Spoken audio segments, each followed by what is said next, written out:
manatiling nakatuon sa misyon kahit ikaw ay tanggihan. Ito po ang salita ng Diyos, ang ating gaway. Ngayon po ay Saturday, May 2, 2026, ng ika-4 na linggo ng Pasko ng Pagkabuhay. Ang ating mga pagbasa mula sa banal na kasulatan sa araw na ito ay nagpapaalala sa atin na hindi lahat tatanggap sa iyo. Hindi lahat makakaintindi sa sakripisyo mo. Hindi lahat magpapasalamat sa serbisyo mo. Pero kahit ganon, kailangan ninyong ipagpatuloy ang misyon ninyo.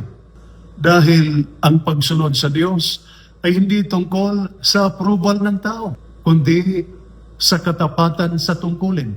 Sa unang pagbasa mula sa Gawa ng mga Apostol, chapter 13, verses 44 to 52, si San Pablo at Bernabe ay nangaral. Noong una, nakinig ang mga tao. Pero kalaunan, tinanggihan sila. Kinontra sila. Inggit ang iba sa kanila. Pero ano ang ginawa nila? Hindi sila nakipag-away. Hindi sila sumuko. Nagpatuloy sila sa misyon.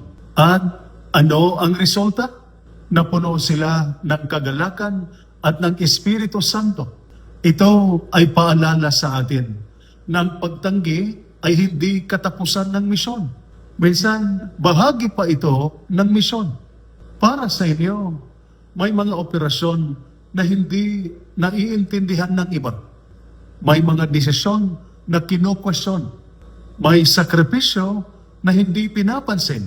Pero tandaan, hindi lahat ng tama ay tatanggapin ng lahat. Sa ating Ebanghelyo, mula sa Ebanghelyo ni San Juan, chapter 14, verses 7 to 14, sabi ni Jesus, ang nakakita sa akin ay nakakita sa Ama.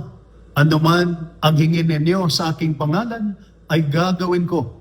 Ibig sabihin, kung kilala mo sa Jesus, kilala mo ang Diyos. Kung nakakabit ka kay Jesus, hindi ka nag-iisa. At higit pa, kumikilos ang Diyos sa pamamagitan mo para sa inyo sa serbisyo.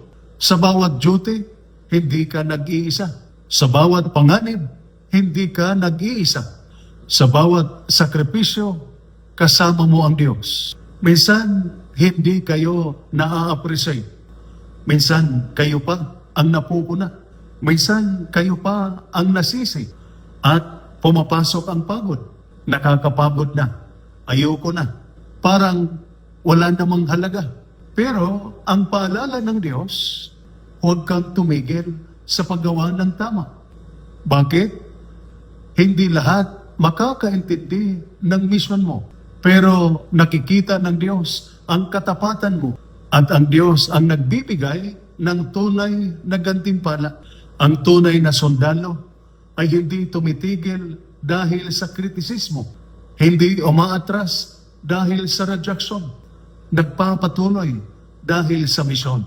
Hindi lang ito laban sa kalaban sa labas. Ito ay laban sa loob. Panghihinan, kawalan ng gana. Pero ang susi, manatiling konektado kay Jesus. Dahil kung wala siya, madaling sumuko. Kung kasama siya, may lakas kang magpatuloy. Ito po ang salita ng Diyos, ang ating gabay. Manalangin tayo. Panginoong Jesus, kapag ang aming mga sundalo at lahat na nasa serbisyo ay tinatanggihan at pinanghihinaan ng loob, palakasin mo sila. Tulungan mo silang magpatuloy sa tama at mabuti. Kahit mahirap at walang nakakakita, manatili ka sa kanila upang magampanan nila ang kanilang misyon na ipinagkatiwala mo sa kanila. Amen. At sumainyo at sa inyong pamilya ang pagpapala na makapangyarihang Diyos, Ama, Anak at Espiritu Santo. Amen. Santa Maria, Ina ng Diyos, ipanalangin mo kami. San Jose, ipanalangin mo kami. San Miguel Arcangel, ingatan mo kami. Amen.